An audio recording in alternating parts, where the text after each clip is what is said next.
नमस्कार दोस्तों, मेरा YouTube चैनल में स्वागत है। तो दोस्तों, आज इस वीडियो में सीखने समझने वाले हैं कि किस तरीके से हम हिंदी किताबों को इंग्लिश में ट्रांसलेट कर पाए।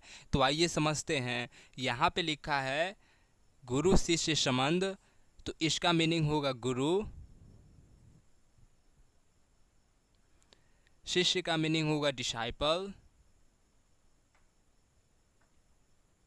संबंध का मीनिंग होगा रिलेशनशिप।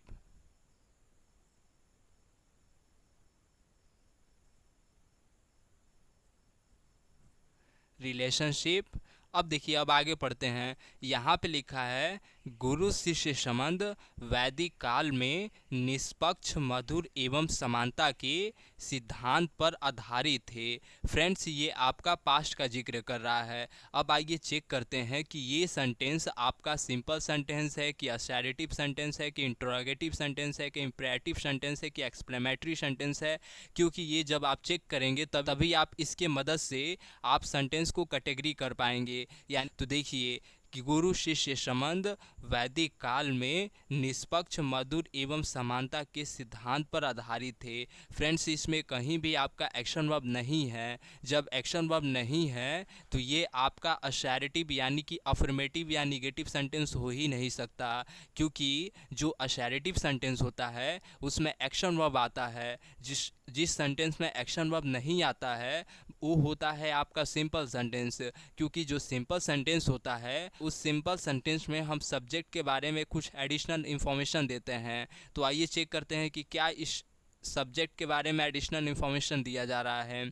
तो यहाँ पे बोल रहा है गुरु शिष्य संबंध वैदिक काल में निष्पक्ष, मधुर एवं समानता के सिद्धांत पर आधारित थे। यानी कि जो गुरु शिष्य संबंध वैदिक काल में थे, तो इसको सबसे पहले ट्रांसलेट करेंगे। तो इसका मीनिंग होगा गुरु।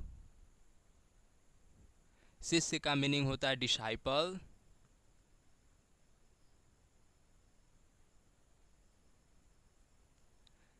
संबंध का मीनिंग होता है रिलेशनशिप।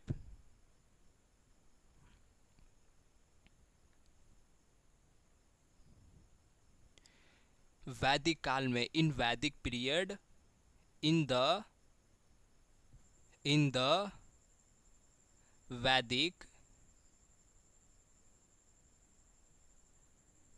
वैदिक पीरियड, इन द वैदिक पीरियड। अब आगे बढ़ते हैं। अब बोल रहा है कि निष्पक्ष, मधुर एवं समानता के सिद्धांत पर आधारित है। तो यहाँ पे लगाएंगे आपका मेन वर्ब यानी कि ऑक्सिलरी वर्ब वाज। क्योंकि सिंपल सेंटेंस में बल्कि जो मेन वर्ब का जो कार्य करता है वो ऑक्सिलरी वर्ब यानी कि बी का फॉर्म, ये पास्ट के लिए हम यूज करते हैं। वाज आधारित, तो बेस्ड किस पर आधारित है? तो निष्पक्ष, मधुर एवं समानता के सिद्धांत पर, तो किसी बेस पे आधारित हैं। तो इसका मीनिंग होगा, बेस के लिए हम लगाते हैं ऑन द सिद्धांत पर, on the principle, on the principle of निष्पक्ष, फेयर, मधुर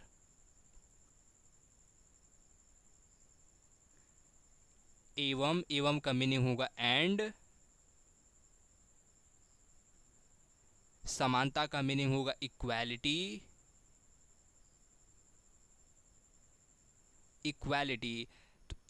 देखिए, गुरु शिष्य संबंध इन द वैदिक पीरियड में, यानी कि गुरु शिष्य संबंध वैदिक काल में वाज बेस्ड आधारित थे, प्रिंसिपल सिद्धांत पर, of a fair, sweet and equality, यानी कि निष्पक्ष, मधुर और समानता के आधार पर आधारित थे। तो कौन? गुरु शिष्य संबंध। अब आगे बढ़ते हैं। वैदिक काल के गुरु शिष्य संबंधों की निम्न विशेषताएं थी। फ्रेंड्स, ये भी आपका क्या है? सिंपल सेंटेंस है। क्योंकि इसमें भी कहीं भी आपका एक्शन वर्ब नहीं हो रहा है, तो ये भी आपका सिंपल सेंटेंस है। देखिए, जब किसी सब्जेक्ट के अंदर हम किसी अंदर होने की बात करते हैं। यहाँ पे देखिए गुरु शिष्य संबंधों की निम्न विशेषताएं, यानी कि ये जो निम्न विशेषताएं है इनके अंदर की निम्न विशेषताएं की बात कर रहा है। तो उसके लिए हम यूज करते हैं हैव।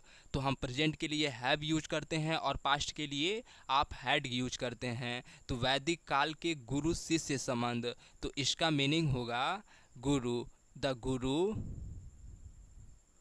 गुरु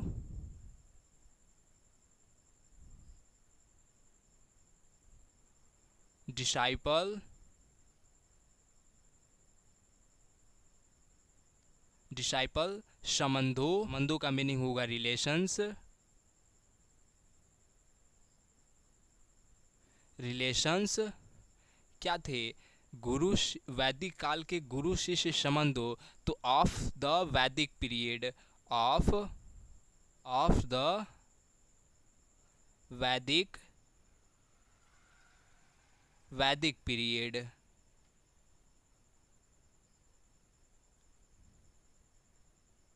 वैदिक पीरियड,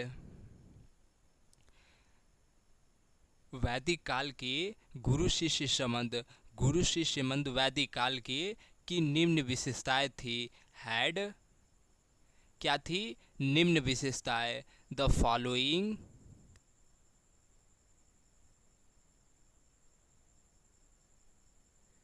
द फॉलोइंग कैरेक्टराइटिक्स,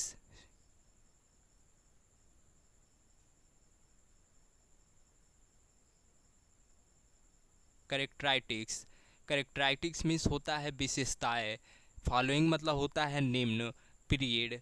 ठीक है फ्रेंड्स, यानी कि गुरु शिष्य संबंधों वैदिक काल के हैड द फॉलोइंग कैरेक्टराइटिक्स, निम्न विशेषताएं थी, इसका ये सेंस हुआ। अब आगे बढ़ते हैं। अब आगे लिखा है कि गुरु के प्रति शिष्यों के कर्तव्य, तो इसका सेंस ये होगा द ड्यूटीज,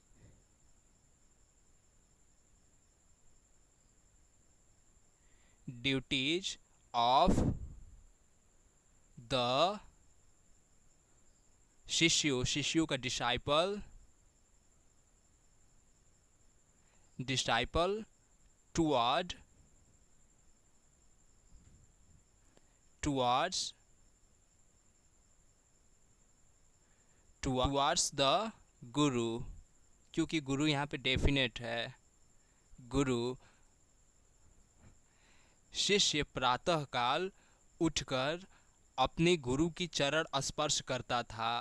फ्रेंड्स, ये भी आपका पास्ट का जिक्र कर रहा है। देखिए, जब पास्ट में हम किसी हैबिट की बात करते हैं या किसी स्टेट की बात करते हैं जो हमेशा होता रहता है हैबिट की, तो हम उसके लिए मॉडल वर्ब यूज टू का ऑप्शन यूज करते हैं। देखिए, शिष्य प्रातः काल उठकर, यानी कि ये जो उठना है ये हैबिट है, एक उठना हैबिट में आता है। जैसे कि हैबिट में आता है स्कूल जाना, कपड़ा धोना, नहाना, पढ़ना लिखना, ये सब क्या है, ये एक हैबिचुअल एक्शन है। तो ये भी क्या है, उठना, ये उठना भी आपका हैबिट में है। तो ये जो हैबिट अगर पिछले अतीत की बात करते हैं जो प्रेजेंट में ख़त्म हो चुका होता है, उसके लिए हम use to, modal verb use to का ऑप्शन यूज करते हैं। तो इसका मीनिंग होगा शिष्य प्रातः काल उठकर, तो इसका मीनिंग ये होगा शिष्य, शिष्य प्रातः काल उठकर, तो शिष्य the disciple,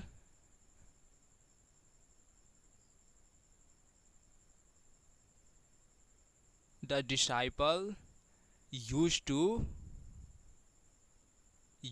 wake up, wake up, wake up कब उठता था, तो प्रातः काल, यानी कि in the morning, in the morning, morning and touch, touch the feet, feet चरण, चरण स्पर्श करता था किसका, गुरु की, द फीट ऑफ, ऑफ अपने गुरु की, ऑफ हीज गुरु, फ्रेंड्स, जब आपके सामने ये पॉजिटिव केस आए तो पॉजिटिव केस के पहले हम कभी भी द का यहाँ पे यूज, आर्टिकल द का यूज नहीं करेंगे। ठीक है फ्रेंड्स, तो ये वीडियो काफ़ी लंबा हो गया है, अगले वीडियो में कुछ और एडिशनल चीज़ें सीखेंगे।